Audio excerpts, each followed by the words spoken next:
ఇంకొకటి వేసుకో లక్ష్మి. వడలు చాలా స్మూత్గా వచ్చినట్టున్నాయి. సాంబార్తో తిను, బాగుంటుంది. వద్దా ఆంటీ, ఇప్పటికే చాలా తినేసాను. తినమ్మా, మినపవడ ఎంత తింటే అంత బలం. తిను, బలమే ఆరోగ్యం. సౌండ్ బాడీనే సౌండ్ మైండ్. చూడు, తినమని ఇబ్బంది పెడుతున్నారే కానీ చాకరీ చేయించి ఇబ్బంది పెట్టడం లేదు. అత్తయ్య,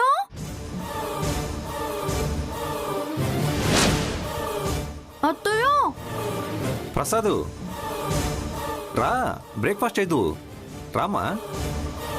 ఏంటే, రాత్రంతా చాకరీ చేసి ఇప్పుడు మళ్ళీ చాకరీ చేయించడానికి మేపుతున్నారా? ఆహా లేదత్తయ్య, రాత్రి నుంచి ఇవే మర్యాదలతో తినుబండారాలతో ఇబ్బంది పెడుతున్నారు. ఇదిగో ఈ చీర కట్టుకొనిరా, భోంచేస్తూ మాట్లాడుకుందాం.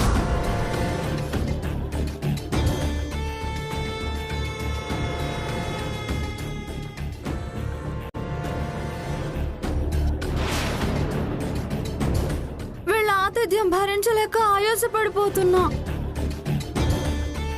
అసలు వీళ్ళ పద్ధతులేంటో, ఇదేం డ్యూటీనో అర్థం కాక చస్తున్నా. చాలా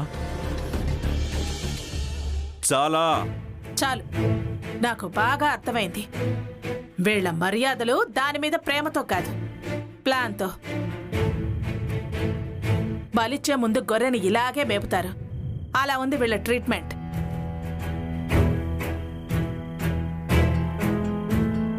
దీనికి ఇంత మర్యాద, ఇంత మేత ఎందుకు?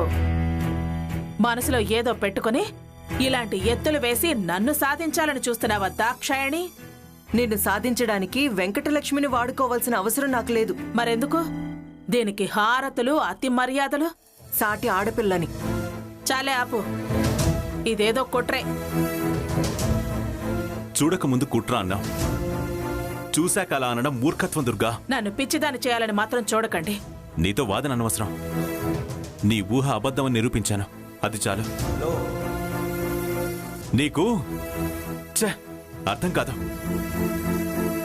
చూడు దాక్షాయణి, నువ్వు ఎన్ని ప్లాన్లు వేసినా ఆదిత్య తులసిల్ని కలపలేవు. దాంతో నా ఇంట్లో కాపురం జరిపించలేవు. లిమిట్స్ దాటి నువ్వు అతిగా ప్రవర్తించుకో. మీ ఆయన డీజీపీ అని నువ్వు ఎక్కువ ఫీల్ అయిపోకు. ఇదంతా నువ్వు తెలిసి చేతులు కలిపి ఆడుతున్న నాటకం అని నాకు తెలుసు. నీ తెరలు తొలగిస్తా, నీ భ్రమలు వదిలిస్తా, పొరలు ఒలిచేస్తా. జాగ్రత్త. నీది భ్రమ, నీది ఊహే. ఈ విషయంలో తులసి ప్రమేయం ఏం లేదు. అసలు తులసికి సంబంధమే లేదు. నాకు వెంకటలక్ష్మి ముఖ్యం. హే, నేనేం వెర్రిదానికి కాదు. అర్థం కావడానికి కాస్త టైం పడుతుంది దుర్గక్క. పదవే లక్ష్మి. అక్క పద.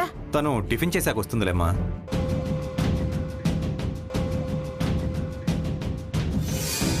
దుర్గక్క, కూర్చోమ్మా.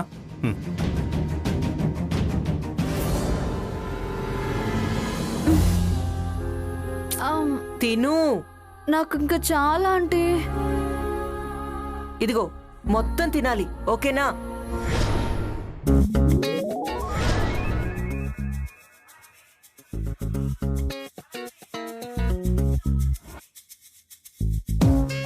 ఇదేంటే, ప్రపంచంలో ఎవ్వరికి కానట్టు మాకే శోభనమైందని ఇలా ఊరేగుతున్నారు? ఇదో ఫ్యాషన్ ఏమో.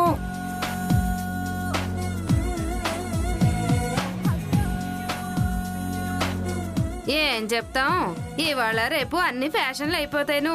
ఇవాళ వీళ్ళు మొదలు పెట్టారు, రేపు శోభనం జంటలన్నీ ఇలాగే ఊరేగుతాయేమో. బావుంది, కావచ్చు. ఈ కాలం కుర్రకారిని చూసి మనం ఏమంటావు? వాళ్ళకి ఇవేం పట్టవు మరే. పదండి.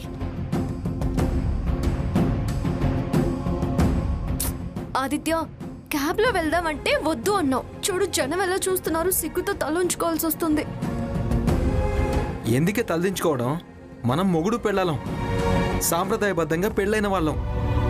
అయితే మాత్రం ఇలా ఈ బట్టల్లో ఊరేగలనుందా? అది కూడా ఒక అందుకు మంచిదే లేవే. ఏ మంచి? మా అమ్మకి ఎటు మన శోభనం ఇష్టం లేదు, నిన్ను కాపురానికి తీసుకురావడం కూడా ఇష్టం లేదు. ఇలా అయినా ప్రపంచానికి మనం ఒకటైనట్టు ప్రచారం అయినట్టు ఉంటుంది. అమ్మ కాదనడానికి కుదరదు. అవకాశం లేకుండా పోతుంది కదా, ఏమంటావు? ప్రపంచం ఏమంటే మాత్రం ఆ దుర్గమ్మ పట్టించుకుంటుందా? తను పట్టించుకోకపోయినా ఈ జనం ముందు ఇంకా మన విషయంలో ఏం అనడానికి నిన్ను ఒప్పుకోదు, అనడానికి కుదరదు. జనమే ఇదంతా ఏం పద్ధతమ్మా అని అడుగుతారు కదా, లేదంటే మనం వేరే కాపురం పెట్టొచ్చు. ఏయ్! ఏయ్! నీకు పెళ్ళయ్యాక బాగా తెలివితేటలు పెరిగాయిరా. ఆ, అంటే అంతకుముందు సన్ ఆఫ్ దుర్గమ్మ, ఇప్పుడు హస్బెండ్ ఆఫ్ తులసి కదా. నీ మాటలు అన్నీ నచ్చాయి కానీ ఆ వేరు కాపురం మాట నచ్చలేదు. ఆ దుర్గమ్మ కోడలిగా తనతో కలిసి ఉండడం అంటేనే ఇష్టం. నంబర్ 1 కోడలు అనిపించుకుంటేనే మా సాంబయ్య మా ప్రియ సంతోషపడేది. కలిసి ఉన్నా వేరుగా ఉన్నా కోడలు అనిపించుకోవడానికి, నెంబర్ 1 కోడలు అనిపించుకోవడానికి ఏంటి ఇబ్బంది? మొన్న వనభోజనాల్లో గ్రేటెస్ట్ కోడలు అనిపించుకున్నావుగా, అలాగే నెంబర్ 1 కోడలు అని కూడా అనిపించుకోవచ్చు. సరేరా, ముందు ముందు చూసుకొని పోనివ్వు.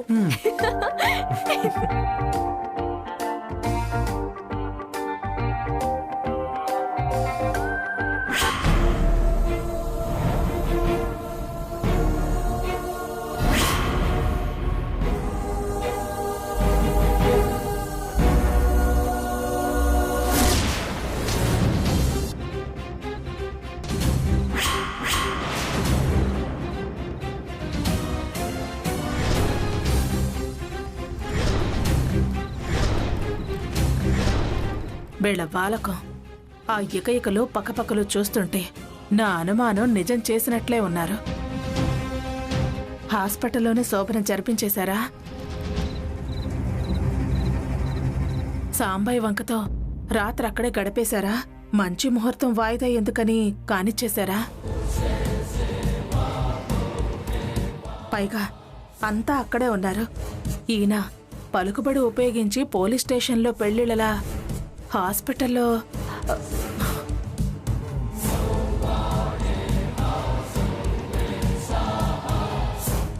అదే జరిగితే నా ప్లాన్ నాకే రివర్స్ అయినట్టు. ఏంటి పిచ్చి ఆలోచన? అలా జరుగుంటుందా? జరిపించడానికి ప్రియా ఒప్పుకోదు, తులసి కూడా సరే అనదు. అయినా నమ్మటానికి వీల్లేదు. విషయం పూర్తిగా తెలుసుకోవాలి.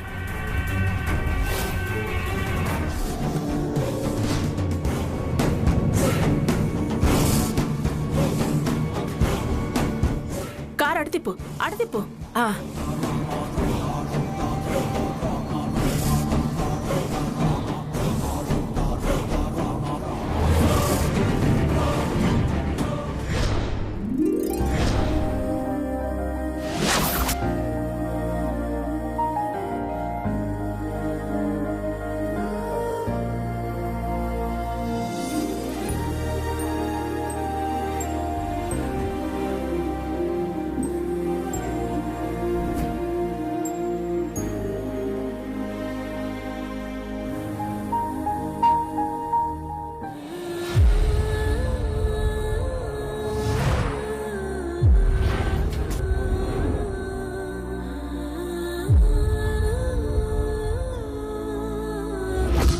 నా మూలంగా శుభకార్యం ఆగిపోయింది.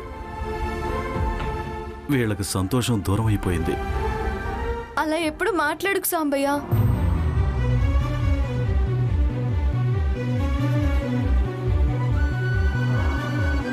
మాకు మీ ఆరోగ్యమే ముఖ్యం, మీ ఆనందమే మా ఆనందం. అసలు వద్దు వద్దు అన్నా మీరు వెళ్ళాలని పట్టుబట్టే ఇలా జరిగింది. అదే వెళ్లకుండా ఉంటే ఇలా జరిగేది కాదు కదా. మన గుమ్మంలోనే జరిగింది కాబట్టి సరిపోయింది. అదే ఎక్కడో దారిలో జరుగుంటే ఎంత బాధపడాల్సి వచ్చేది. సాంబయ్య, నువ్వు సంతోషంగా సరదాగా ఉంటేనే మేము సంతోషంగా ఉండగలిగేది. అనవసరమైన ఆలోచనలు నువ్వేమీ రానివ్వకు. అవును సాంబయ్య, చక్కగా రెస్ట్ తీసుకో, అంతా సెట్ అయిపోతుంది. బావా, ఏంటి సంబయ్య? దుర్గమ్మ నాకిచ్చిన మాట ప్రకారం తులసిని ఆ ఇంటికి తీసుకెళ్లే ఏర్పాట్లు చేయి బావా. ఏంటి సంబయ్య నువ్వు పంపించేయాలని అంత తొందరపడుతున్నావు? తొందర కాదే, బాధ్యత. పెళ్ళయ్యాక కూడా ఎక్కడే ఎంతకాలం ఉంటారు? ఇంకా 4 రోజులు గడిస్తే నలుగురు 4 రకాలుగా అనుకోరు? నలుగురు అనుకుంటే మనం అసలు బతకలేం ప్రియా. నలుగురు కోసం కాకపోయినా మీరు సంతోషంగా ఉండాలి కదమ్మా. నువ్వేం భయపడకు ప్రియా, పంతులు గారిని పిలిచి ముహూర్తం పెట్టించాను. తులసిని ఆ ఇంటికి తీసుకెళ్లే బాధ్యత నేను తీసుకుంటాను. ఒక మాట వదంతో కూడా చెప్పన్నయ్య.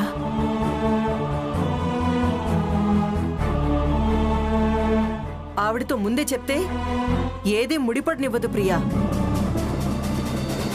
ఇంతవరకు చెప్పకుండా చేస్తేనే కదా దుర్గమ్మ అలా అంది. మీరేం టెన్షన్ పడకండి.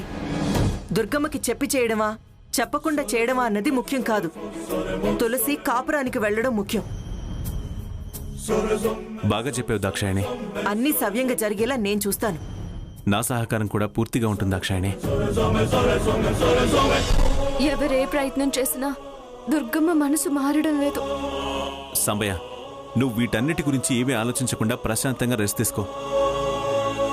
వీళ్ళ కాపురం కొలిక్కొస్తే గాని నేను ప్రశాంతంగా ఉండలేను బావా. సంబయ్య, నేను ప్రయత్నం చేస్తా అంటున్నాను కదా.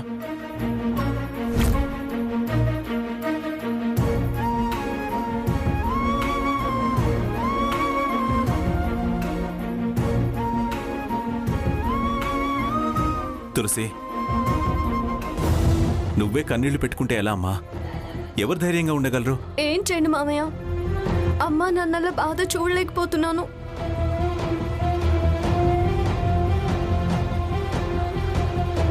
నువ్వు అధైర్యపడకో, అన్నీ అవే సర్దుకుంటాయి.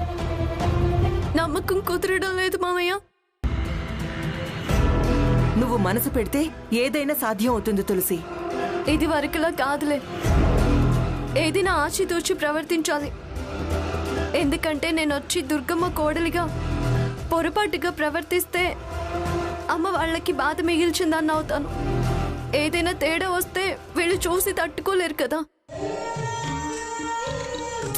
తులసి, పిరికిదాన్లా ఏంటది? ఊరుకో.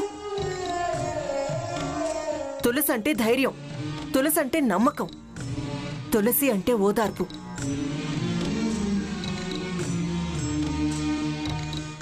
నీకు ధైర్యం చెప్పాల్సిన పరిస్థితి ఏంటి?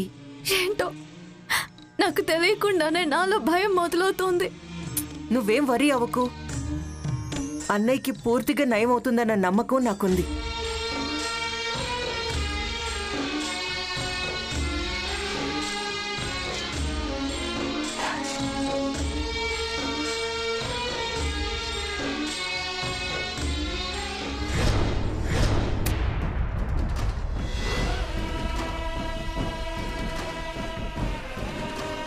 అసలు ఈ దాక్షాయిని ఏంటో, దీని కథ ఏంటో, మా వెంకటలక్ష్మిని డ్యూటీలంటూ పిలిపించి మర్యాదలు చేయటం వెనక మతలబేంటో, అడుగడుగున వెంకటలక్ష్మికి అడ్డం పడ్డమేంటో, మళ్లీ హారతులివ్వడం ఎందుకో తేల్చేస్తా.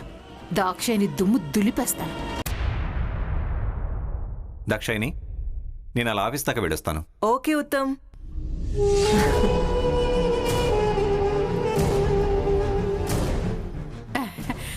నమస్కారం సార్.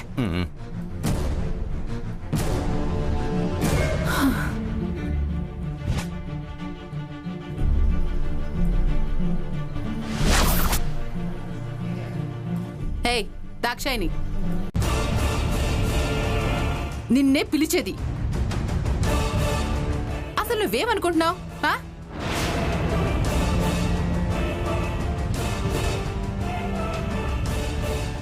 నీ గురించి నేననుకోవడం ఏంటి? అసలు నువ్వేంటి, నేనేంటి, నా రేంజ్ ఏంటి, నా పొజిషన్ ఏంటి, నీ లెవెల్ ఏంటి? నీ గురించి నేననుకోవడం ఏంటి? అనడానికైనా అనిపించుకోవడానికైనా స్థాయి ఉండాలి. స్థాయి ఉన్న వాళ్ళు చేసే పనులేనా ఇవి? ఆ తులసికి సాయం చేయడం కోసం మా వెంకటలక్ష్మికి డ్యూటీలని చెప్పి దాన్ని అడ్డు తప్పించి మళ్ళీ ఇక్కడ మర్యాదలు చేయటం, టిఫిన్లు భోజనాలు పెట్టడం, ఇవన్నీ స్థాయి ఉన్న వాళ్ళు చేసే పనులేనా? హలో ద్రాక్ష, నువ్వేమో అనుకుంటున్నావేమో, పిల్ల పరాచకాలు చేయకు. మా దుర్గక్క సంగతి నీకు తెలీదు. పంటి కింద పెట్టి కసుక్కను కొరికేస్తుంది. జాగ్రత్త. నీ మానాన నువ్వుండు. మా కుటుంబ విషయాల్లో కలుగజేసుకున్నావనుకో, ఇక అంతే సంగతులు. మా అక్కకి బావగారే జడుస్తారు. దుర్గమ్మంటే అపర రుద్రమ్మ. అవి కన్నెర్ర చేసేలా రెచ్చగొట్టకు, మాడి మసైపోతావు. ముయ్, అంతటితో ఆపై. ఎక్కువగా మాట్లాడావే అనుకో, వెనక్కి తిరిగి వెళ్ళలేవు. ఇది డీజీపీ గారి ఇల్లని మర్చిపోయావేమో. నోటికొచ్చినట్టు మాట్లాడితే పెదాలకి బెజ్జం వేసి బేడీలు వేస్తాను. జాగ్రత్త. దుర్గమ్మకి మీరు జడవచ్చు, మీ బావ జడవచ్చు. ఇక్కడ ద్రాక్షాయిని, సర్వీస్లో ఉన్న పోలీస్ ఆఫీసర్ భార్యని. ఒక్క దుర్గమ్మ కాదు, 100 మంది దుర్గమ్మలు వచ్చినా సింగిల్. నాకేం ఫియర్ లేదు, ఫీవర్ లేదు. నాకు కావాల్సింది వెంకటలక్ష్మి. నేను మెచ్చింది, ఇష్టపడేది వెంకటలక్ష్మిని. మీరెవరన్నా నాకు లెక్కలేదు. వెంకటలక్ష్మినే నాకు లెక్క. అది నా బంగారం, వరాల మూట, ఒరిజినల్ కాసుల పేరు. దాన్ని నేను ఏమైనా చేసుకుంటాను. మీకేంటి, మీ అక్కకేంటి? చూడు, మీ అందరూ ఏకమై వచ్చినా నేను వెంకటలక్ష్మిని వదిలిపెట్టను. ఈ మాటను మీ అక్కతో చెప్పుకో అంటున్నా. మీ వల్ల కాకపోతే పోయి పోలీసులకి రిపోర్ట్ చేసుకోమంటున్నా. ఇప్పుడు నేను అర్జెంటుగా వెళ్ళిపోమంటున్నా. లేటు చేస్తే నీ ఒంటి మీద లాఠీలు విరుగుతాయి. పో అవతలకి.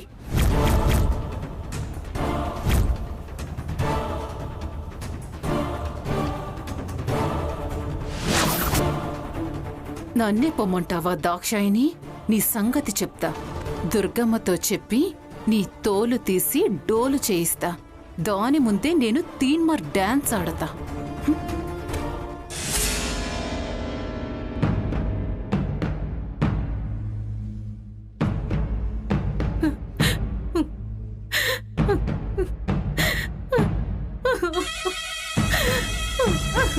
ఏంటి పిన్ని, ఎందుకీ శోకాలు? ఇలా శోకాలు పెడితే నాకు ఒళ్ళు మండుద్ది పిన్ని. అసలు నీ మనవరాలి ఏడుపే ఈ దరిద్రాలన్నిటికీ కారణం. దాన్నే ఎన్నోసార్లు ఏడవద్దానని ఇప్పుడు నువ్వు మొదలెట్టావా? అది కాదే దుర్గా, అల్లుడు అన్న మాటలు తలుచుకుంటుంటే దుఃఖం ఆగట్లేదే. మర్చిపోమ్మని చెప్పాను కదా పిన్ని, మళ్ళీ తలుచుకోవడం ఎందుకు? నా వల్ల కావట్లేదే దుర్గా. అయితే వల్లకాడికి పో. ఏమన్నావు దుర్గా? అబ్బా, ఏదో వల్లకాడ నువ్వంటే నేనేదో గబాలను నోరు జారానులే. మంగళగిరి వెళ్ళిపో అంటేనే నా మనసు కలుక్కుమంది. నువ్వు ఏకంగా అబ్బబ్బబ్బా గబాలను నోరు జారాను అని చెప్తున్నాను కదా. ఏంటో అన్ని అశుభం అపశకునల్లాగే అనిపిస్తుంది. నా మనసులో ఉండడం లేదే దుర్గా. అయితే మంగళగిరి కాకపోతే ఏ మఠానికో వెళ్ళు. మళ్ళీ మఠం అంటున్నావేంటే? బాబా, నాకు అసలు ఏడు పంటనే పడదు పిన్ని. ఏడ్చి విసిగిస్తుంటే నేనేం మాట్లాడతానో నాకే తెలీదు. అయినా నువ్వు నాకేం బరువు కాదు పిన్ని. తోడుగా ఉంటావని చెప్పావుగా. నువ్వన్నావు, నేనున్నాను. సరే, ఎంతైనా నీకు ప్రసాద్ మొగుడు. నువ్వు వాడి మాట వినాల్సిందానివే కదా, నన్ను పంపాల్సిందే కదా. అది జరగదు పిన్ని. నువ్వు ధైర్యంగా ఉండని చెప్పానా? ఏం ధైర్యమో, ఏం మట్టిగట్టలో.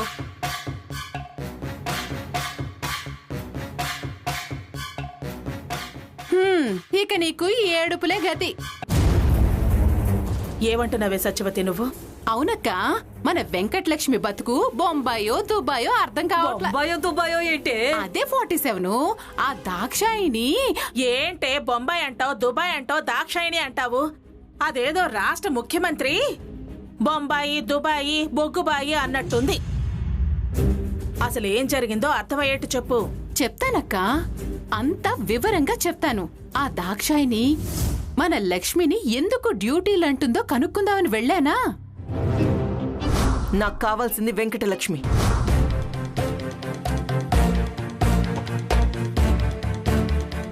నేను మెచ్చింది ఇష్టపడేది వెంకటలక్ష్మిని. మీరెవరన్నా నాకు లెక్కలేదు. వెంకటలక్ష్మినే నాకు లెక్క.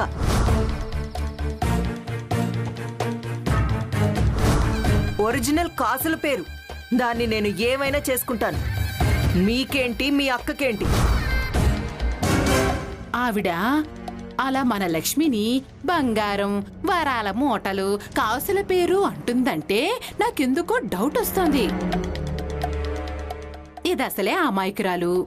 మంచి చేసుకుని మాయమాటలు చెప్పి ఏ మజ్జిగలోనో మత్తుమందు కలిపి దీన్ని ఏ దుబాయ్ షేక్కు అమ్మేస్తుందేమో కదా.